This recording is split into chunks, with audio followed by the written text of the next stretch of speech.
Oke, karena udah pada ngumpul, jadi langsung dimulai aja ya. Jadi sesuai yang udah di-share di Twitter sama Instagram Gotika, hari ini kita bakal belajar tentang sosialisasi nih. Nah, di sini aku izin share screen terlebih dahulu ya.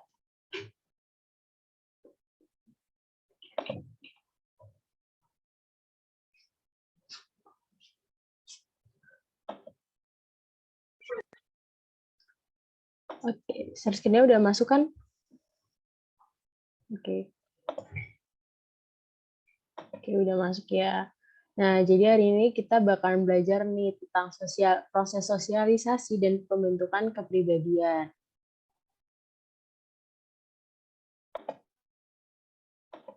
Oke, untuk mempersingkat waktu, oh iya, aku belum kenalan ya. Oh ya, halo semuanya, kenalin nama aku, tadi aku ulangin dulu, aku lupa perkenalan. Oke, halo semuanya, perkenalin nama aku Sasabella, kalian bisa panggil aku Sabel aja. Di sini aku bakalan nemenin kalian buat belajar sosiologi di Grotika. Sebenarnya tutor Grotika nggak cuma aku aja nih, tapi kali ini untuk malam ini aku yang bakalan bantuin kalian buat belajar sosiologi bareng. Oke, karena aku udah berkenalan, jadi langsung aja masuk ke materi untuk mempersingkat waktu ya, guys.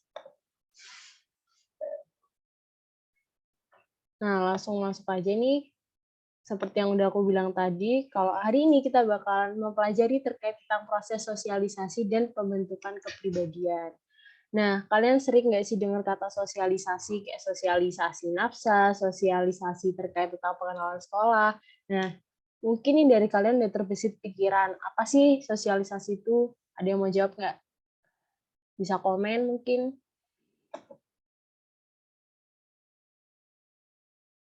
Ayo, masa nggak ada yang tahu sih? Beda, langsung aku jawab aja. Nah, biasanya nih kalau sosialisasi di sekolah atau di acara-acara gitu misalnya sosialisasi pengenalan sekolah gitu kan. Itu kan kayak pengenalan gitu. Nah, sebenarnya sosialisasi dalam sosiologi itu juga sama. Jadi kayak proses pengenalan lingkungan sekitar gitu. Kalau kasarnya kayak gitu.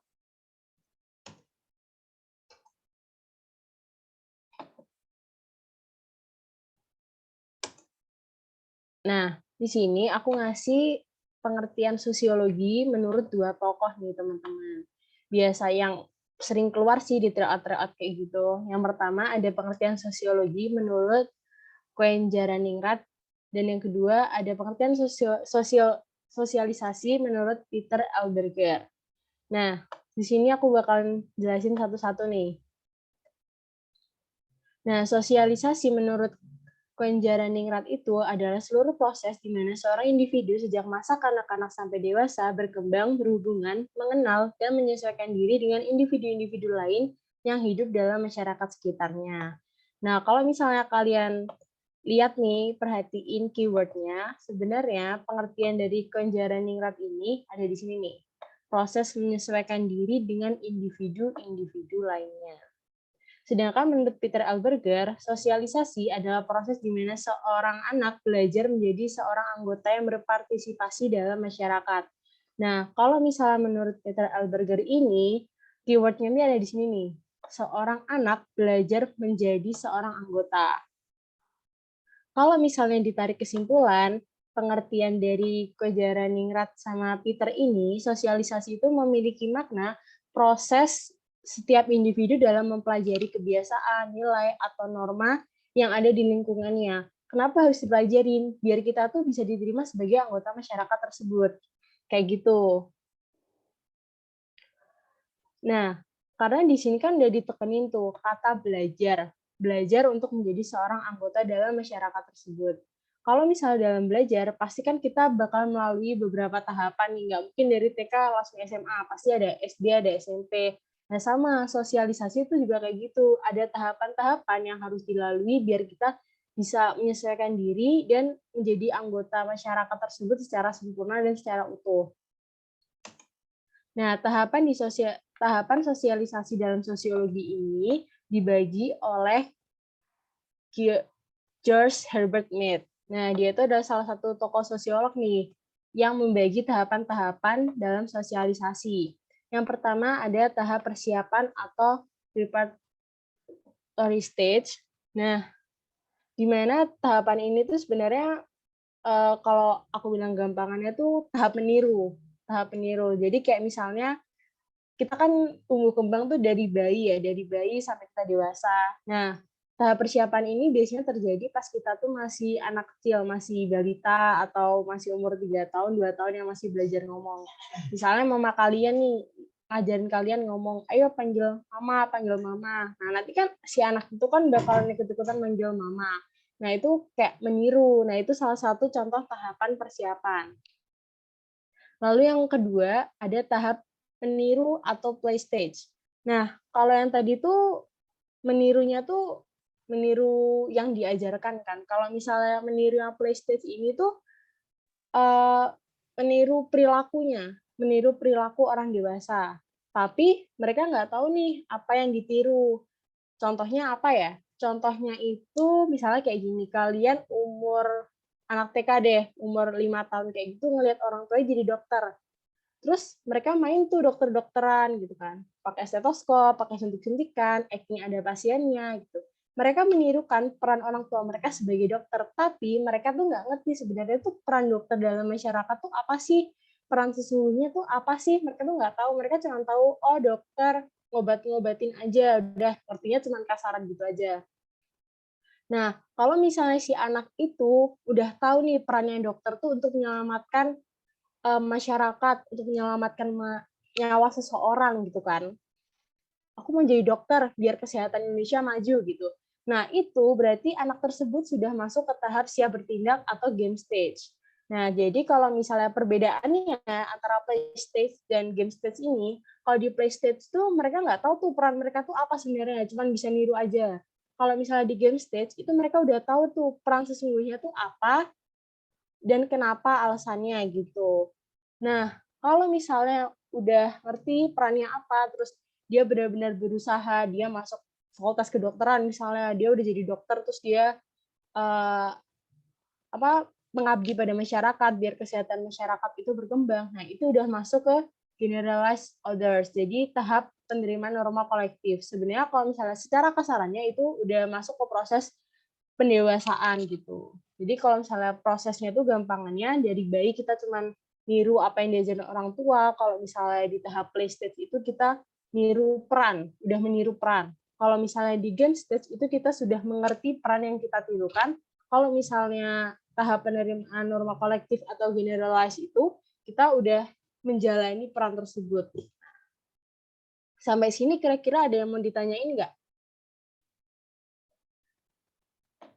Bisa langsung on mic, raise hand, atau bisa tulis di kolom chat. Ada yang mau ditanyain? Aku hitung sampai 10 deh. Siapa tahu ada yang mau ditanyain. 1, 2, 3. Berarti remaja masuk tahap game stage ya? Iya, kalau misalnya dia udah ngerti perannya, misalnya gimana ya? Misalnya nih, kalau dulu SMP tuh kalian lihat orang masuk akpol gitu kan, lihat polisi, wah keren banget polisi pakai seragam kayak gitu. Terus misalnya kalian pas di SMA, pas udah remaja tuh udah ngerti kalau misalnya, oh jadi polisi tuh gini-gini, kita harus ikut pendidikan akademi kepolisian gitu-gitu. Nah itu masuknya ke game stage-nya gitu. Kalau misalnya yang general tuh sebenarnya tuh udah proses lanjutan sih, jadi udah proses akhirnya, udah proses tingkat akhir gitu. Udah menjalani peran gitu. Oke, gitu ya. Oke, sama-sama. Oke, ada yang mau tanya lagi? Oke, kalau nggak ada, aku lanjutin ya.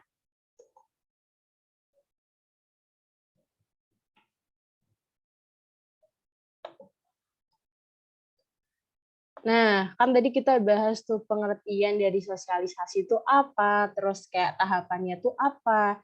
Nah, kenapa sih kita harus melalui tahapan-tahapan sosialisasi? Kenapa kita harus bersosialisasi dengan masyarakat? Nah, ada 3 fungsi utama dari sosialisasi. Yang pertama itu membentuk pola pikir individu sesuai nilai dan norma yang berlaku di masyarakat sekitar.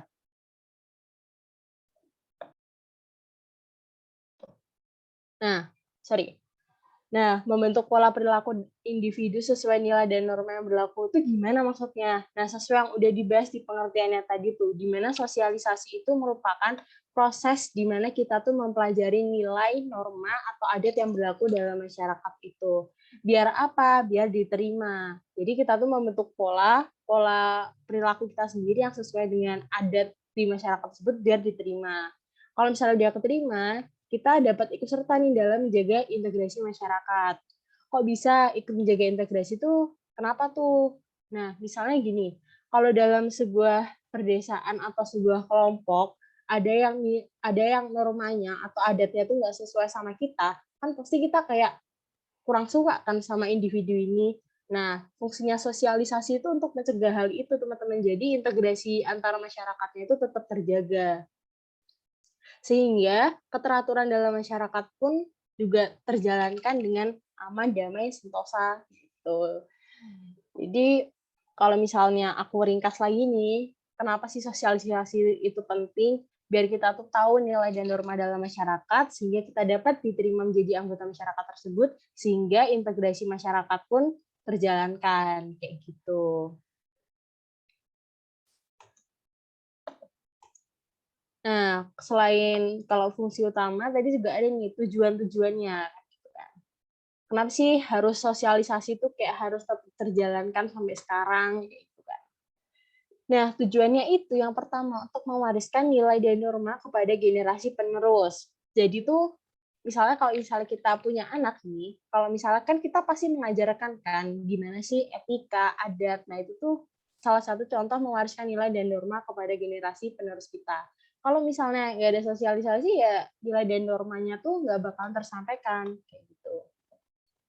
Lalu yang kedua, membantu individu untuk beradaptasi dengan lingkungan sekitar. Kalau misalnya nilai dan norma itu sudah tertanamkan, kita udah tahu nih adatnya gimana. Nah, kita tuh akan lebih mudah untuk beradaptasi dengan lingkungan di sekitar kita. Lalu yang ketiga, ada memberikan pengetahuan yang berhubungan dengan nilai dan norma yang berlaku. Seperti yang aku udah jelasin tadi, kalau misalnya kita udah paham nilai dan normanya seperti apa, adaptasi pun akan terjalankan dengan lancar. Ini ini nggak usah diperhatiin ya. Save-nya apa editingnya aku ngeditnya nggak ke save. Terus tujuan yang terakhir nih, tujuan puncak dari sosialisasi itu sebenarnya ini sih, tercapainya integrasi masyarakat. Karena sosiologi itu kan kita mencakup kehidupan bermasyarakat ya, mencakup kehidupan bermasyarakat. Nah, di mana integrasi itu menjadi nilai pokok terpenting dalam sosialisasi ini, teman-teman. Kalau misalnya kita urutin dari awal tadi, mulai dari pengertian, tahapan, fungsi, dan tujuan itu, intinya adalah untuk mencapai integrasi masyarakat. Kayak gitu. Terus, sosialisasi itu juga terbagi dalam beberapa bentuk ya, teman-teman. Nah, ini ada banyak, ada 8, tapi nggak usah pusing, karena sebenarnya itu simple, dihafalnya tuh simple, kayak nalar aja gitu. Yang pertama ada sosialisasi primer. Dilihat dari katanya primer. Sebenarnya kan kalau misalnya kita tahu nih primer itu yang utama kan, kayak misalnya dalam kehidupan. Kebutuhan primer itu apa sih? Sandang, pakan, papan gitu kan. Nah, kalau di sosiologi, sosialisasi primer itu merupakan sosialisasi yang pertama kali diterima. Siapa yang kira-kira ngasih kita, menanamkan kita terkait tentang nilai, adat, dan nilai norma yang berlaku? Kira-kira siapa? Dan tahu nggak? Kira-kira sosialisasi primer tuh didapat dari siapa nih? Yang paling utama. Nah, Croquette. Nah, benar keluarga. Jadi sosialisasi primer itu merupakan sosialisasi yang dilakukan oleh keluarga kita. Karena kalau misalnya kita lahir kan pasti kita dibesarin sama orang rumah kan biasanya sama ibu atau sama ayah. Nah, dalam proses membesarkan kita pun pasti kita diajarkan tentang attitude, nilai dan norma yang berlaku dalam masyarakat. Terus yang kedua, ada sosialisasi sekunder. Nah, kalau misalnya sosialisasi sekunder itu dipengaruhi oleh lingkungan bermain, sekolah, atau kerja. Nah, maksudnya sosialisasi sekunder itu apa sih? Sosialisasi yang diterima kedua setelah keluarga. Kalau misalnya kita balik lagi ke masa kecil, selain kita dipegang oleh orang tua, biasanya kan kita juga main kan sama teman komplek atau sama teman sekolah gitu, karena itu juga menjadi salah satu bentuk sosialisasi yang terjadi dalam kehidupan kita nih.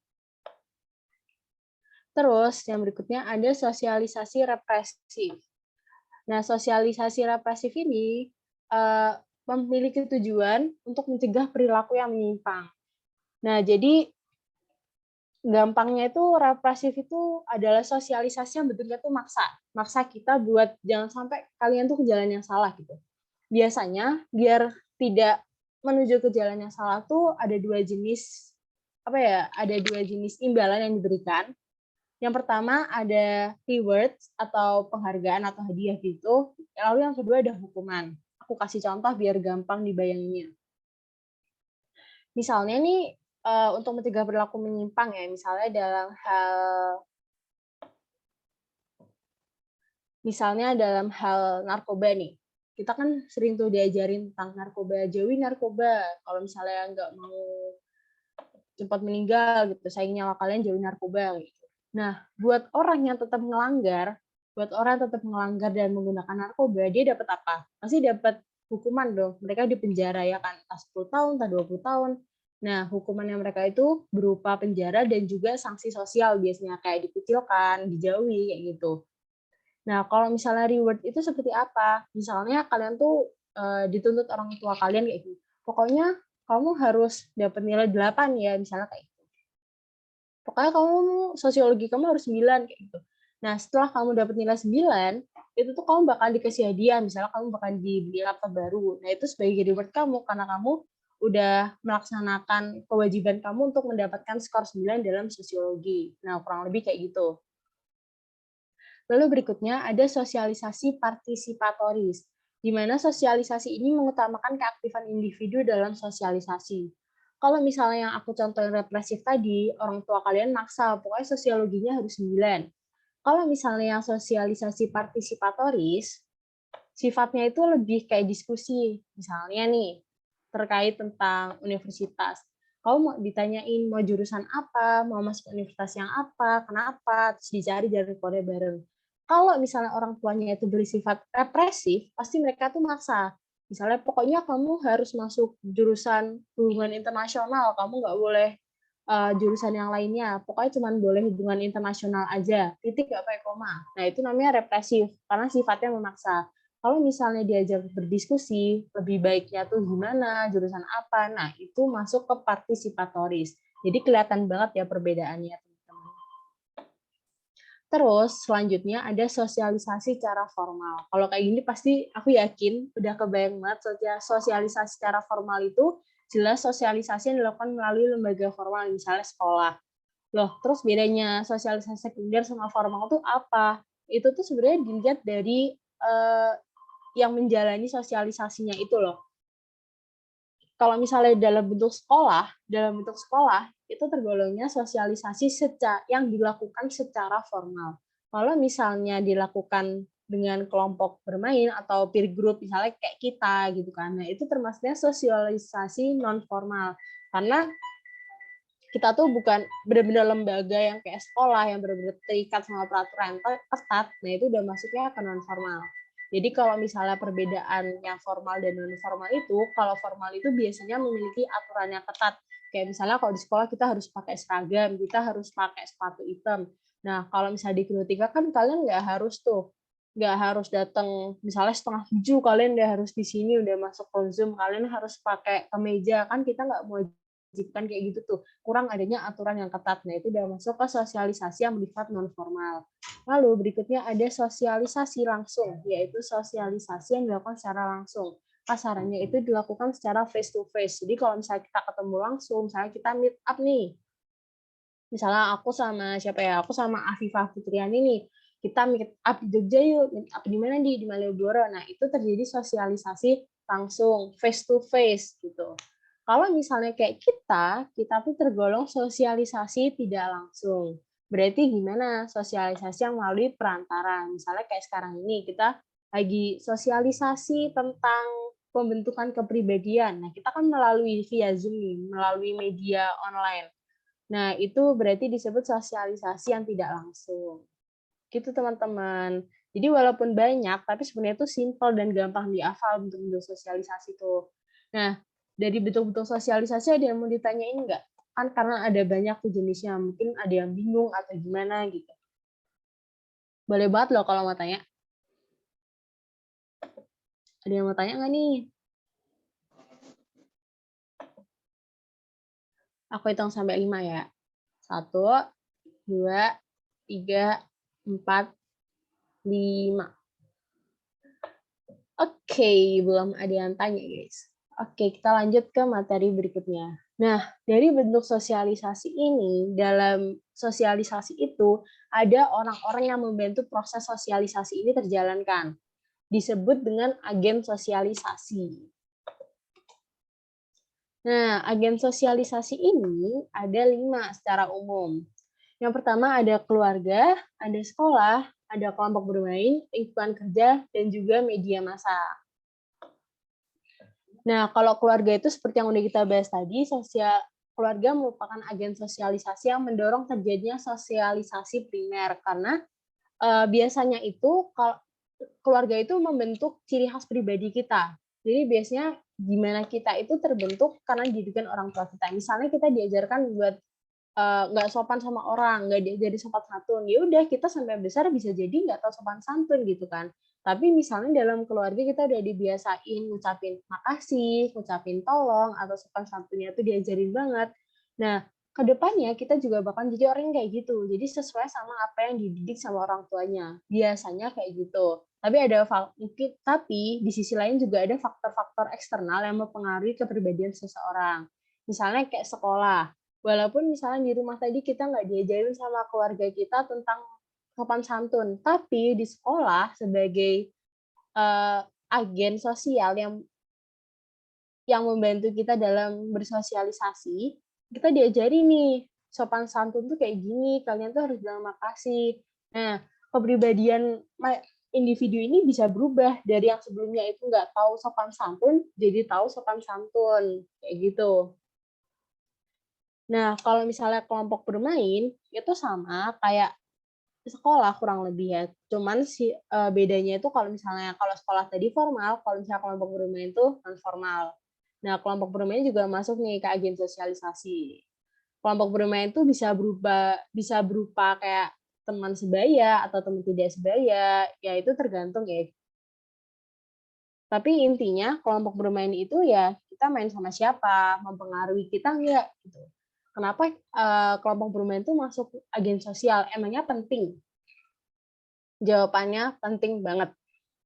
Kalau permisalannya kayak gini nih, kita belajar di Grotika kayak gini ya. Kita belajar Grotika. Kita dapatnya impact positif kan. Kita dapat ilmu buat persiapan UTBK biar kita masa depannya cerah gitu ibaratnya. Kalau misalnya nih aku balik, kalian dapat kelompok main apa anggap aja dapat geng lah. Dapat geng atau circle nggak pernah belajar, malas-malesan, sukanya main terus, foya-foya, ya kalian bisa juga kebawa kayak gitu tuh.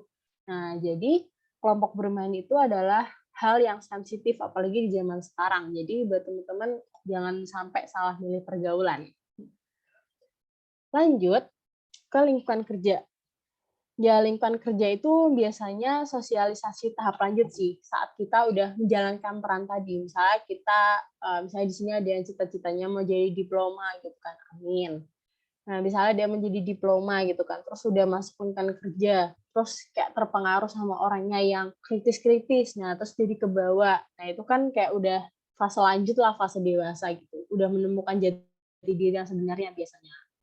Jadi lingkungan kerja itu juga berperan jadi agen sosialisasi karena juga membentuk kepribadian seseorang. Lalu berikutnya ada media massa.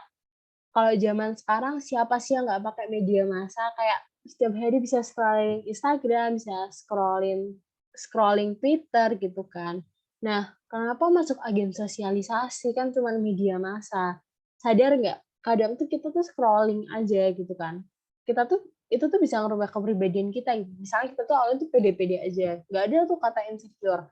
Terus semenjak buka Instagram, kita lihat-lihat, kok yang A cantik ya, yang B cantik, kok aku kayaknya biasa-biasa aja, nggak ada glow up-nya gitu. Terus jadi kayak nggak pede. Padahal kalian tuh cantik, ganteng gitu kan. Terus gara-gara media massa jadi kayak insecure, jadi nggak pede karena terlalu memandang diri kalian tuh rendah gitu kan. Nah itu juga mempengaruhi. Makanya intinya nih, kalau misalnya aku ringkas, agen sosialisasi itu adalah orang-orang atau individu atau kelompok yang dapat mempengaruhi karakter kita gitu. Jadi yang memiliki pengaruh terhadap kita tuh udah masuk ke agen sosialisasi. Oke, ada yang mau ditanyain? Ada nggak? Ada nggak? Ada nggak? Oke, kayaknya ini nggak terlalu banyak sih materinya tentang agen sosialisasi. Kayak sebenarnya ya sosiologi lah ya, seperti biasa sosiologi mayoritasnya bisa di logika, tapi jangan sampai keliru logikanya. Ya intinya kayak gitu. Lanjut aja. Nah, faktor pembentuk kepribadian. Faktor pembentuk kepribadian itu sebenarnya simpel sih, teman-teman. Ada faktor biologis, faktor kelompok, faktor prenatal, faktor geografis, faktor kebudayaan, dan juga faktor pengalaman. Intinya faktor pembentuk kepribadian itu ya faktor-faktor eksternal yang mempengaruhi kepribadian kita.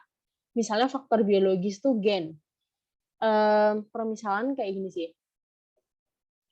Misalnya kalian, misalnya nih, aku coba permisalan aja ya. Misalan orang tua kalian tuh kan dua kan, ayah ibu. Ayah misalnya ayahnya tuh rajin banget. Terus yang ibunya tuh mungkin agak males, terus kayak ya mageran gitu. Nah, bisa jadi nih, karena kita anak, bisa jadi gen orang tua tuh nurun ke kita. Kalau misalnya kita ngikut sifat ayah, kita tuh pekerja keras gitu kan. Nah, kita bisa jadi pekerja keras nih. Tapi misalnya gen kita tuh dari ibu, kita bisa jadi orang yang males juga. Nah, permisalan kayak gitu ya. Jadi intinya faktor biologis tuh ngaruh. Karena kalau kayak gini sih, biasanya kalian pernah nggak sih ngerasa kayak, oh sifatku tuh kayak sifat ayah aku, oh sifat aku tuh kayak sifat ibu aku. Nah, misalnya kayak gitu tuh faktor biologis tuh. Jadi kayak lebih ke faktor gen. Terus kalau misalnya faktor kelompok sama persis kayak aku jelasin sebelum-sebelumnya, di mana kelompok itu bisa mempengaruhi kepribadian kita. Misalnya dari yang awalnya rajin jadi malas juga bisa, dari malas ke rajin juga bisa. Misalnya kayak genetika, misalnya kalian awalnya tuh malas belajar, tapi gara-gara ada genetika jadi kayak semangat lah ya, bangkit semangatnya on fire buat belajar UTBK lagi. Nah itu udah termasuk faktor kelompok yang berakibat positif, yang memiliki impact positif. Nah, lalu ada faktor prenatal. Kalau faktor prenatal ini sebenarnya jarang sih kalau di soal, tapi tetap aku kasih tahu aja karena mungkin keluar. Faktor prenatal tuh biasanya tuh faktor, setahu aku ya, faktor dalam kandungan gitu. Jadi kayak ya mungkin bayi-bayi diajak ngomong gitu-gitu, mungkin dia dikasih murotal gitu biar gedenya alim. Nah, misalnya kayak gitu ya tuh, permisalan aja. Kurang lebih kayak gitulah. Kalau misalnya faktor geografis, ya faktor wilayah di mana kalian tuh tinggal. Kalau aku kasih permisalan lagi nih, ini aku alamin sendiri sih. Aku punya temen dari, misalnya dari Surabaya itu, logatnya orang logat Jawanya orang Jawa Timur gimana sih? Kan agak keras gitu kan, agak agak keras, dan keluarga aku juga yang mayoritas orang Surabaya itu juga agak keras. Sedangkan aku yang orang Jogja tuh kayak iya, kayak lemah lembut banget, dan itu kayak ya mempengaruhi lah istilahnya. Jadi kalau misalnya aku lembut banget, kayak misalnya orang Surabaya itu bukan kasar ya, bukan kasar, tapi kayak dia tuh agak tegas orangnya gitu kan, agak keras gitu. Nah, permisalannya kayak gitu. Terus berikutnya ada faktor kebudayaan. Ya faktor kebudayaan ya lingkungannya tadi, karena budaya kan eh, membentuk juga kan. Misalnya kalau kalian di Jogja deh, aku nggak jauh-jauh contohnya. Kalau misalnya kalian tinggal di Jogja nih, kalian bakalan ngerasain banget kayak di jalan aja yang klakson tuh jarang gitu kan. Kayak sopan santunnya kental banget, kebudayaannya tuh kental banget gitu. Sedangkan misalnya kalian dari Jakarta nih, Jakarta tuh ini real story ya, real story. Dari temen aku dari Jakarta ke sini kayak bingung kok. Ih, Bel kok di sini nggak ada yang klakson sih, padahal di Jakarta tuh klakson-klakson terus kayak gitu. Iya, emang budayanya tuh kalau di Jogja jarang banget yang klakson, nggak tahu kenapa gitu. Itu juga menjadi salah satu contoh faktor kebudayaan yang simpel sih, gitu. Jadi kebudayaan kehidupan lah, nggak harus tentang kebudayaan tentang ada tentang apa. Jadi kebudayaan tuh bisa bermacam-macam juga, teman-teman. Terus yang berikutnya faktor pengalaman. Kok faktor pengalaman bisa membentuk kepribadian? Duh, gimana tuh? Gitu kan. Faktor pengalaman itu sangat berpengaruh dalam pembentukan kepribadian kita. Kayak pernah nggak sih kalian tuh awalnya tuh orang yang ekstrovert banget gitu. Kalian tuh ekstrovert banget supaya ngomong ngangong-ngangong sana sini, temenan sana sini kayak gitu kan. Terus tiba-tiba kalian tuh ditusuk sama sahabat kalian misalnya nih ya. Ditusuk dari belakang sama sahabat kalian. Dimana kalian tuh jadi orang yang kayak, ih aku nggak percaya lagi deh sama yang namanya temen, aku nggak mau lagi deh kayak nambah-nambah temen, aku takut ditusuk dari belakang lagi. Terus kalian nutup diri tuh, kalian jadi introvert. Nah itu tuh udah menjadi salah satu contoh faktor pengalaman yang merubah kepribadian kalian. Dari yang misalnya kalian tuh extrovert, suka nambah teman, tapi karena kalian ditusuk sama teman kalian tuh jadi takut nambah teman lagi. Jadi kalian tuh nutup diri. Nah itu salah satu contoh faktor pengalaman. Oke, ada yang mau ditanyain lagi nggak? Oke, Afifah Fitriani. Iya, Kak, saya ingin bertanya, yang untuk faktor biologis kan tadi itu karena bisa jadi sifatnya mirip dengan orang tua. Itu kayak kembali lagi ke tahap meniru nggak sih, Kak, yang kalau kita kan melihat perilaku orang tua kita, lalu kita meniru itu sehingga sifat kita mirip gitu. Itu termasuk gitu atau enggak, Kak? Benar, bisa dibilang tuh juga mirip, Afifah. Ya kurang lebih kayak gitu sih. Kalau misalnya kayak tahap persiapan tadi, di tahapan yang pertama itu kan masuk istilahnya cuman beda subbab aja sih kalau kasarannya. Kalau misalnya yang tahap meniru tadi itu kayak tahapan dalam sosialisasi. Tapi kalau faktor biologis itu lebih ke faktor pembentuk kepribadiannya, gitu. Jadi highlight-nya itu adalah kalau faktor biologis itu faktor pembentuk kepribadiannya, kalau misalnya yang tahapan persiapan tadi, yang saya bilang tadi, itu masuk ke tahapan bersosialisasinya, kayak gitu. Jadi ada bedanya ya, jadi nggak sama plek gitu nggak. Jadi tetap ada perbedaannya. Nah, gimana? Menjawab Iya, nggak, Afifah? iya, terima kasih, Kak. Sama. Ada yang mau tanya lagi nggak? Bebas dari yang sebab sebelumnya ditanyain juga nggak apa-apa. Aku hitung lagi deh sampai 5. 1, 2, 3, 4, 5. Oke, nggak ada yang tanya. Karena nggak ada yang tanya, kayaknya udah pada paham, gantian aku yang tanya. Iya nggak sih? Kan nggak afdal kan kalau nggak tanya gitu. Kalau misalkan kalian nggak tanya, berarti udah paham dong sama materinya. Oke, sekarang langsung masuk aja nih, quiz time. Soal pertama, aku bantuin baca. Pola sosialisasi yang menggambarkan adanya kepatuhan yang dipaksakan. Hukuman kepada individu yang melanggar norma dan kekuatan otoritas adalah, ayo, yang mana nih jawabannya? Oh ya nih, buat temen-temen yang masih bingung, kok opsinya kayak gini sih? Nah, soal kayak gini tuh adalah salah satu tipe soal UTBK. Oh, kayaknya udah pada tahu ya. Ya, intinya ini tuh adalah soal UTBK. Kalau saran aku, kalian tuh ngafalin aja gitu. Kalau A tuh 1, 2, 3. Kalau B tuh 1 dan 3. Kalau C 2 dan 4. Kalau misalnya yang D itu 4 aja. Kalau yang E itu benar semua. Nih, kalian hafalin nih ininya. Nah, oke. Kalau udah kalian jawab, D, D, D, D, D, D, D, D. Kita cek aja ya jawabannya. 3, 2, 1. Nggak keluar. Iya, benar banget, deh.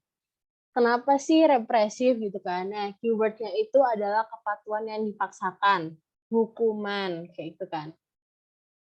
Nah, ini tuh udah jelas banget masuk ke represif, kayak gitu. Kenapa? Kenapa kok nggak masuk ke sekunder? Ya enggak dong, sekunder itu merupakan salah satu bentuk sosialisasi di mana yang dilakukan oleh pihak kedua seperti sekolah, kelompok bermain, dan lain-lain. Kok nggak primer? Ya enggak dong, primer itu salah satu bentuk sosialisasi yang dilakukan oleh pihak pertama yaitu keluarga. Kok nggak partisipatif? Partisipatif itu dia tuh nggak bersifat memaksa. Jadi dia pasti akan ngajak diskusi, musyawarah gitu. Kalau misalnya ada kata dipaksakan itu tuh udah jelas masuknya bakalan ke represif tadi. Oke, berarti udah paham nih teman-teman. Lanjut ke soal berikutnya.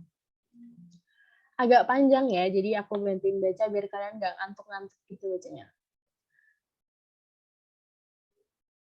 Ini tipe ya guys, kalau banget harusnya ketika Dimas naik kelas dengan nilai yang tinggi, ayahnya membelikan dia sepeda sebagai hadiah atas prestasinya.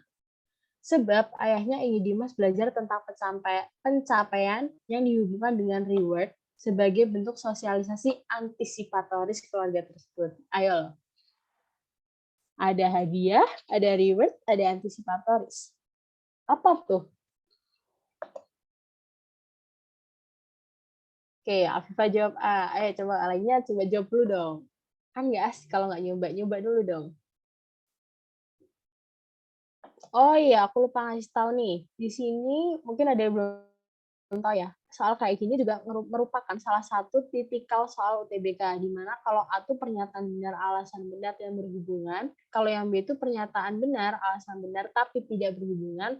Kalau misalnya yang C ini pernyataan benar dan alasan salah. Kalau yang D pernyataan salah dan alasan benar. Kalau yang E semua salah. Pernyataan tuh yang atas, ya kan, yang atas tuh namanya pernyataan. Kalau yang bawah tuh alasan. Diingat ya guys. Oke, Alfa ganti C nih. Oke, Haikal C, C, C, C. Oke, kita lihat ya jawabannya apa ya. 1, 2, 3.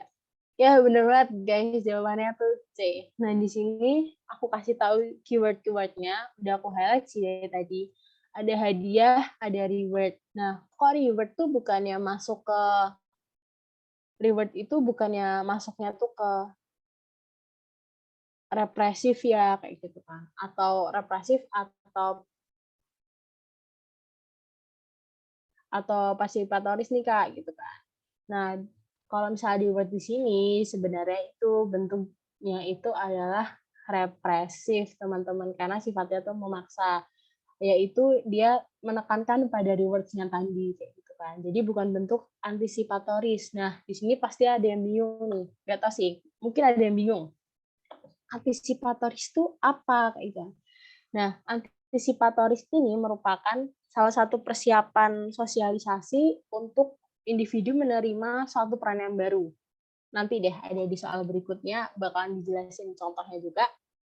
Intinya kayak gitu ya. Antisipatoris itu kayak persiapan individu untuk menerima status baru, status atau peran yang baru. Kurang lebih kayak gitu. Oke, langsung lanjut aja. Ini juga agak panjang. Aku bakalan bantuin baca biar kalian nggak ngantuk-ngantuk banget.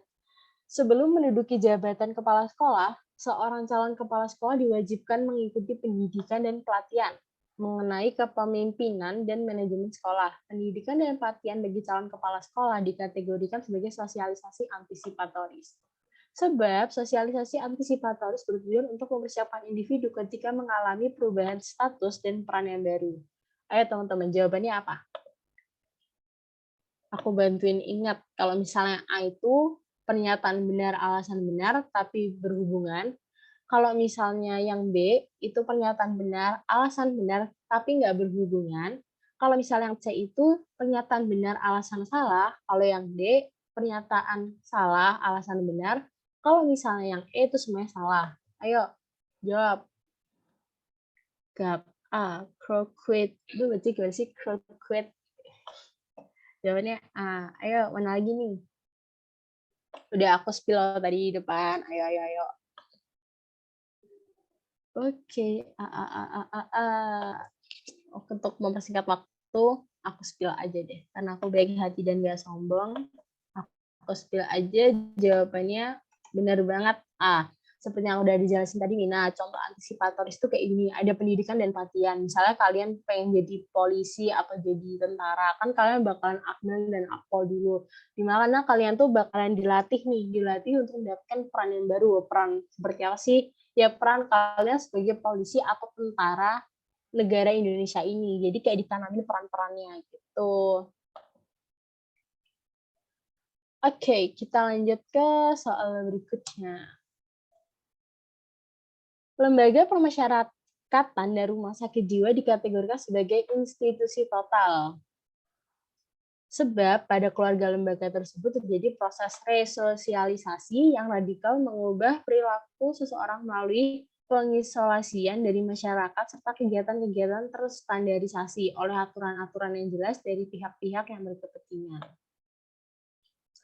Ayo, di sini walaupun mungkin teman-teman ada yang nggak tahu institusi total itu apa, proses resosialisasi itu apa, tapi aku mau teman-teman kayak nyoba jawab dulu. Karena ya UTBK tuh kayak gini, kadang tuh kayak ada kata-kata abstrak yang nggak pernah kalian temuin, terus tiba-tiba tuh nongol gitu. Jadi kalian harus bisa mengira-ngira, melogika aja secara cepat, gitu. Kira-kira apa ya, kira-kira apa. Ayo dong, coba jawab dulu dong. Oke, jawabannya A. Ada linknya nih yang mau jawab. Aku hitung sampai 10 deh. 1, 2, 3, 4, 5, 6, 7, 8, 9, 10. Jawabannya adalah teng-teng. Benar banget A. Di sini mungkin ada kata-kata yang belum kalian temuin, yaitu institusi total. Institusi total itu merupakan institusi yang tujuannya itu untuk mereformasi perilaku individu gitu. Nih, aku kasih contoh ya, karena kalau pengertiannya tuh kayak ada ribet, apaan sih mereformasi perilaku individu? Maksudnya tuh apa mereformasi? Misalnya kayak rumah sakit jiwa nih. Rumah sakit jiwa itu kan ada misalnya orang-orang yang kurang bisa menstabilkan emosinya, kayak dikit marah, dikit teriak, dikit kayak frustasi, depresi.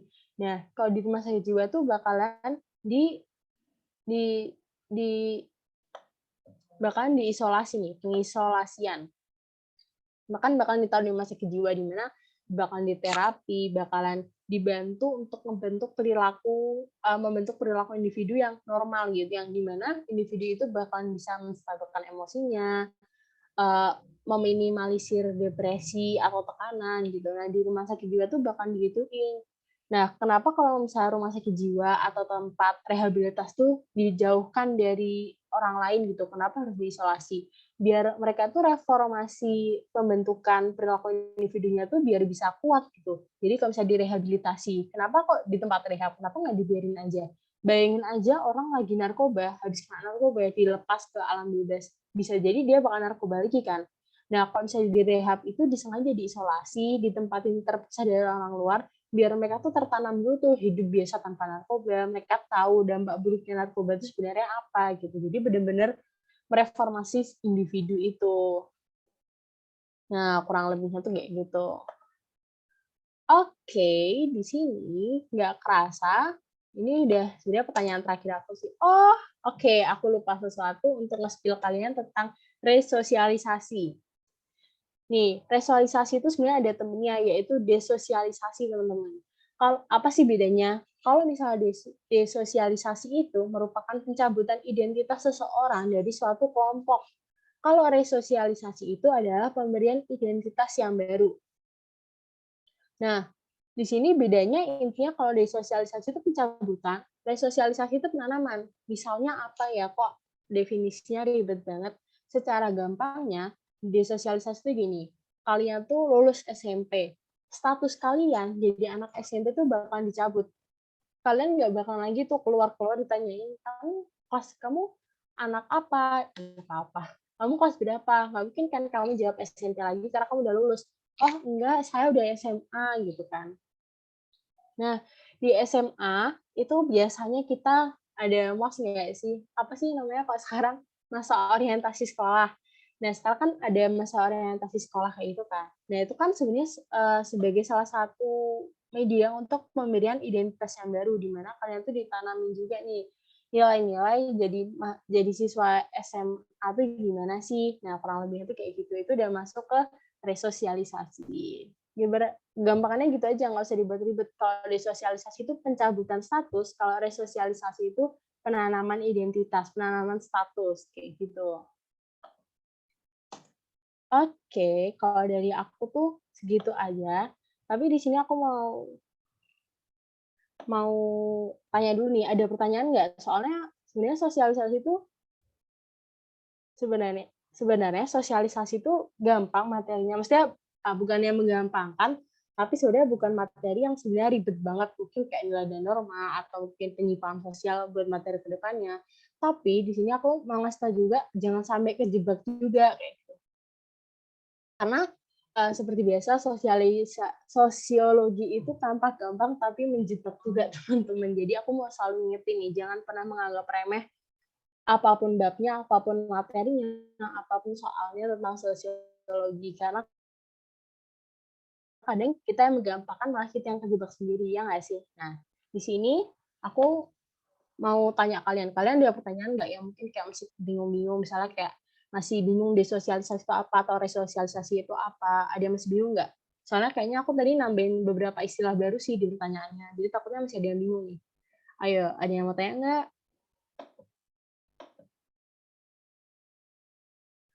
Ya udah, kalau tentang sosiologi kayaknya udah nggak ada pertanyaan. Oke, makasih Crowquit.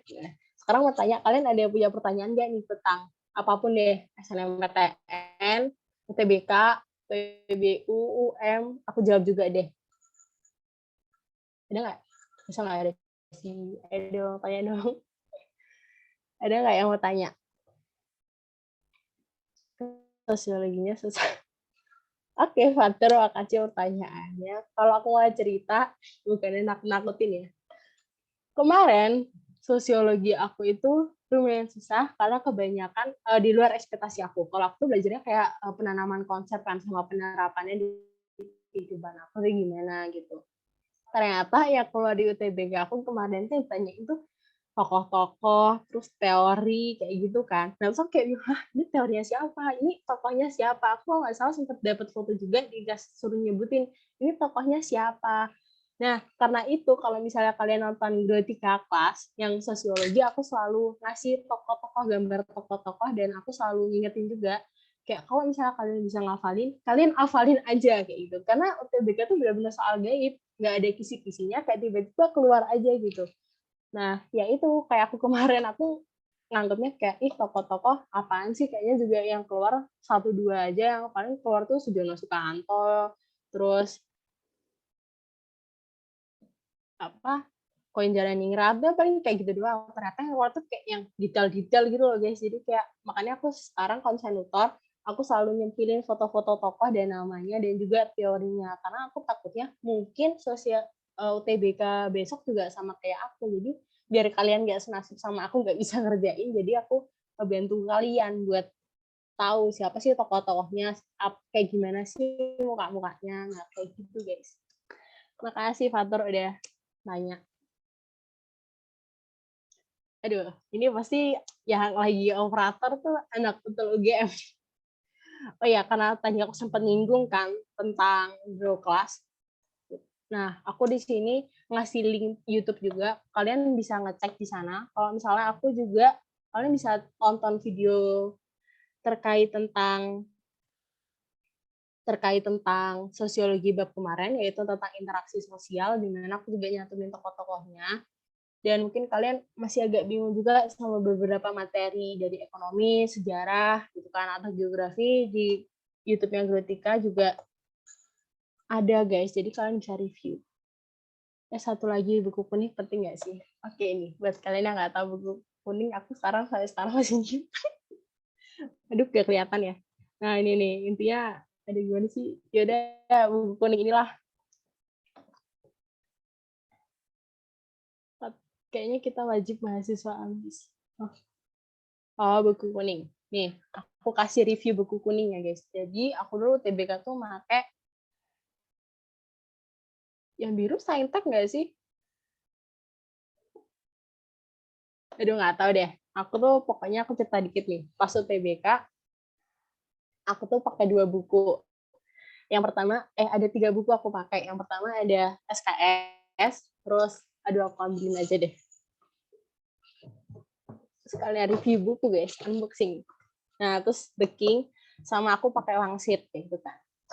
Kalau menurut aku, yang paling worth it di antara semua itu sebenarnya plus minus sih. Tapi kalau aku paling suka tuh belajar dari The King, karena The King itu benar-benar ringkas. Kayak aku kan awalnya nyatet kan, terus kayak aku ngerasa kayak udah capek. Terus pas aku beli buku The King, itu kayak benar-benar lengkap banget gitu loh. Jadi kayak nggak harus nyalin 2 kali, nggak harus nyatet buat kayak gitu. Nggak harus nyatet lengkap, itu kayak di Daging itu kayak udah banyak banget keterangannya, paling kayak cuma nambahin notes-notes dikit kayak gitu kan. Nah, kalau SKS menurut aku worth it banget buat kalian tuh nge-review gitu kan. Karena ini kan singkat pada jelas gitu kan. Nah, kalau misalnya buat nge-review itu aku suka kayak misalnya aku baca materi terus kayak aku kembangin sendiri kayak oh ini tuh kalau yang di The King tuh yang A B C gitu. Jadi kayak kita tuh bisa menjabarin sih kalau misalnya kalian nerapnya kayak gitu menurut aku worth it banget. Jadi otak kalian tuh nggak kayak stuck ngafalin tapi juga berkembang gitu loh. Kayak kalian tuh bisa ngembangin sendiri, itu malah lebih bagus.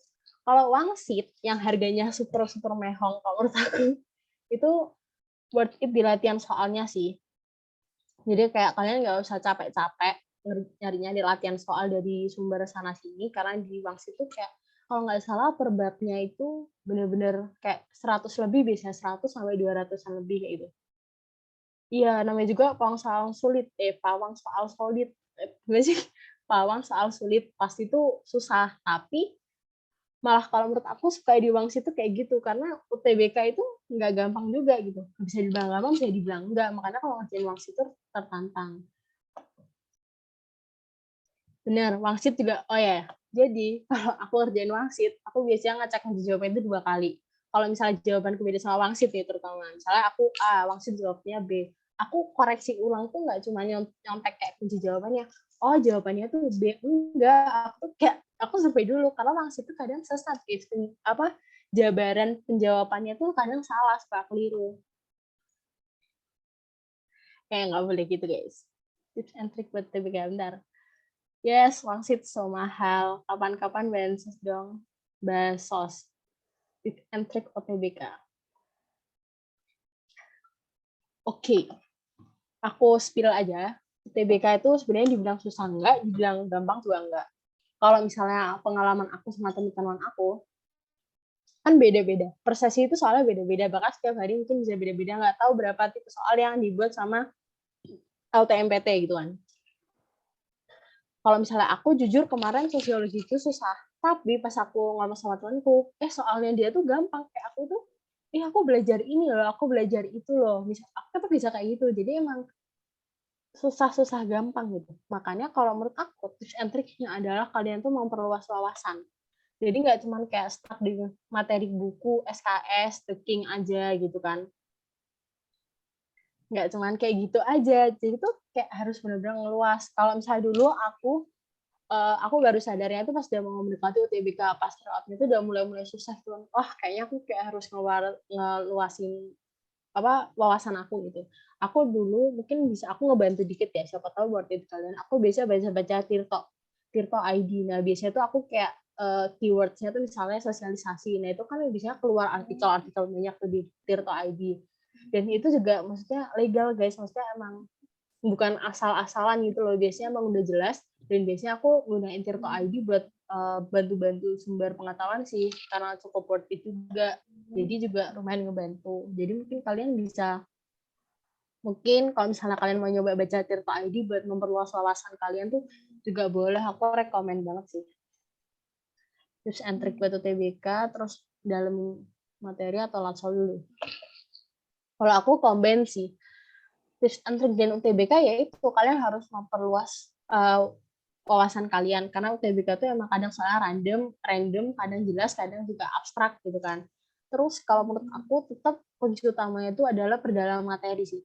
Jadi kalau percuma kalian latihan soal 1000 soal, kalian latihan, endingnya tuh kalian tuh nggak tahu kalian tuh ngerjain soal apa, terus kalian cuma lihat kunci pembahasan, oh kayak gini-gini. Nah itu tuh kayak ya udah sama aja, otak kalian tuh nggak ngeresap. Beda sama kalau misalnya kalian mendalami materi, kalian udah paham nih materi apa, kalian latihan soal dari wangsit, oh susah, tetap kerjain, karena kan emang kalian bisa request UTBK aku mau gampang, kan nggak bisa, kalian harus tetap kerjain aja tuh pawang soal sulit tuh kerjain aja gitu kan, si wangsit tuh kerjain aja, kalian jawab aja sebisa kalian gitu kan.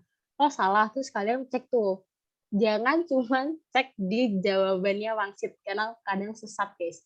Itu bener-bener parah wangsit, kadang kalau sesat banget, kalau bener banget. Jadi ya kayak gitu sih. Kalau misalkan udah paham basicnya, baru kalian tuh kembang-kembangin lewat latihan soal, lewat TO kayak gitu. Jadi jangan kalian asal-asalan ikut TO, setiap hari kalian TO, tapi materi basic aja kalian nggak paham. Gitu. Kalau tips and triknya ya kayak gitu sih. Oh, sama aku satu lagi. Kalian tuh belajar UTBK, aku tahu sih kayak rasa takutnya kalian buat kayak kalau aku belajar UTBK gimana ya. Itu jelas ketakutan terbesar, tapi jangan sampai kayak kalian tuh terlalu memforsir diri kalian sampai bener-bener capek sih. Karena kalau misalnya dulu aku ngeforsir belajar aku tuh kayak capek sendiri, endingnya kayak materinya nggak masuk. Jadi kayak mending belajar 1 jam 2 jam tapi menangkap daripada belajar 7 jam 8 jam tapi materinya kayak lewat aja. Oke, ini kayaknya last question yang bakal jawab karena udah malam. Aku takutnya kalian udah mau bobo setengah 9. Masuk UGM jalur apa? Aku masuk jalur UGM dengan jalur yang berbeda dari yang lain. Bukan jalur orang dalam, bukan. Jadi, aku cerita, kalau misalnya dulu aku ketolak SNMPTN, gitu kan. Karena kebetulan aku, ya sebenarnya kesalahan aku sih. Pas milih SNMPTN, aku nyamain pilihan prodi sama temanku yang rankingnya di atasku, kayak itu kan. Walaupun selisih dikit, tapi aku yang kepental. Nah, terus kan aku punya planning lain tuh. Aku ngambil jalur PBU, pemilihan bibit unggul. Nah, PBU itu adalah jalur masuk UGM yang disediain sama UGM, mirip banget sama SNMPTN, jadi cuma lewat rapot, nggak ada tes. Nah, itu tuh dibagi banyak sih, ada PBU kemitraan, PBU SMAP, PBU prestasi. Kalau nggak salah cuma 3 itu sih. Nah, kalau kemitraan tuh kita menjalin kerjasama sama UGM gitu. Kalau nggak salah nanti ikut kerja, atau apa gitu, aku kurang tahu. Nah, kalau aku tuh lewat jalur PBU SMAP, di mana aku cuma melampirkan nilai raplas, jadi 10%, 10%, apa sih, 10% ranking di kelas gitu. Terus harus 25% dari ranking seangkatan. Nah, kebetulan karena aku eligible nih, maksudnya aku masuk ke 2 syarat ini, aku daftar PBU jalur yang SMAP, di mana nggak perlu ada prestasi, tapi minusnya di sini adalah cuma bisa diploma. Ya, oh ya, kalian kalau misalnya belum tahu aku adalah mahasiswa SVUGM. Lebih tepatnya, mahasiswa Departemen Ekonomika dan Bisnis di UGM. Nah, aku lewat jalur PBU Smart. Kenapa kok aku nggak bisa ambil S1? Karena aku tanpa prestasi. Jadi aku cuma masuk yang cuma bisa daftar yang di diploma. Kalau misalnya kalian punya prestasi nih di bidang, mungkin di bidang olahraga atau akademik dan sebagainya, tuh kalian bisa masuk PBU prestasi. Kalian bisa daftar S1. Kayak dulu temen aku nih, dia pas SNMPTN, dia ranking bawah guys, tapi dia bisa masuk FHUGM, itu jalur PBU prestasi. Itu keren. Yaitu dia nyantumin prestasi dia di bidang taekwondo. Dia nyantumin karena orang banyak prestasinya, dia nyantumin karena dia juga 10% di kelas kayak itu kan, dan dia eligible disetujuin sama sekolah buat daftar di PBU prestasi. Dia daftar di FH dan dia sekarang lagi kuliah di FHUGM lewat jalur PBU prestasi kayak gitu guys. Jadi tambahan nih, mungkin kalian nggak tahu kalau misalnya UGM itu buka jalur PBU, aku kasih tahu UGM itu ada jalur PBU yang itu bisa ngebantu banget sih. Mungkin buat kalian yang punya prestasi atau ranking kalian stabil dan bagus juga di kelas, kalian bisa coba daftar PBU. Karena kalau ngandelin SNMPTN tuh ya bismillah lah, aku harap kalian tuh bisa lolos SNMPTN. Kalau misalnya belum rezeki, coba jalur lain karena banyak banget, ada BPU, ada UM, ada apa lagi ya, ada banyak deh gitu pokoknya. Oke. Keren banget ya, udah makasih Alexander. Yes, benar banget kata Fatur PPSM kan. Promosi UGM banget ya nih Muhammad Fatur itu kayaknya. Oke, ada yang mau ditanya lagi nggak? Satu pertanyaan terakhir deh. Sebelum aku tutup kelas kali ini. Oh iya, aku lupa nge-reminder sama kalian, jangan lupa ngisi link itu. Mana ya tadi, jangan lupa kalian tuh buat ngisi link itu guys, feedback grow class guys. Jadi aku bisa evaluasi nih, kayak aku tuh kurangnya apa sih gitu dalam nutor, jadi aku bisa dapat penilaian juga. Kemarin aku masuk game tanpa tes, Kak. Masuk doang. Nggak apa-apa, masuk doang tuh nggak apa-apa. Kan kalian merasakan vibes-nya UGM, kalian jadi semangat. Ya nggak? Oke deh, kayaknya aku banyak ngomong banget ya sih.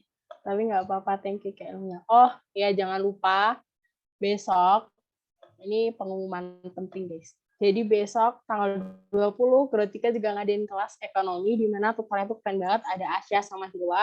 Mereka adalah mahasiswa dari Universitas Negeri Jakarta sama Universitas Jember, sama-sama anak manajemen dan anak akuntansi. Dan pasti bakalan ngajarin ekonomi dengan secara cocok meong. Jadi kalian jangan lupa join ya, besok 7:30 buat ekonomi.